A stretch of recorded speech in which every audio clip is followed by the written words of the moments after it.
analar da axı atalardan o enerjini alırlar, mənfini və yaxud da alırlar və yaxud da müsbəti alırlar. Müsbət enerji alanda onu övlada müsbət formada ötürürlər. Mənfini alanda onu övlada mənfi enerji ötürürlər. O zaman bütün hallarda qadın enerjini kimdən alır, nədən alır?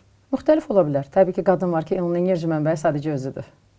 Qadın var ki, enerji mənbəyi. Nə lazım olduğunu, özü-özünə nə lazım olduğunu bilir. Cəmiyyətimizdə çox gözəl Azərbaycan qadınları var. Biz dünyanın ən gözəl xalqlarındanıq ona görə ki, həm analıq instinktimiz çox yaxşıdır, həm də bununla bərabər iş qadını ola bilirik. Özümüzü karyerada möhkəmləndirə bilirik. Çox nadir xalqlar var belə.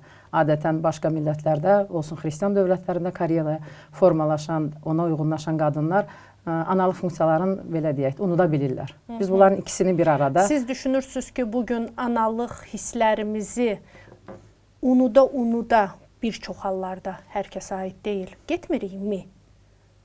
Yoxsa hələ qoruyub saxlaya bilmişik? Ailə institutu deyilən bir deyim var. Yəni bugün 45% əgər boşanma varsa, hansı ailədən söhbət gedə bilər, hansı ailəni qorumaqdan söhbət gedə bilər və hansı ana-ata münasibətindən söhbət gedə bilər.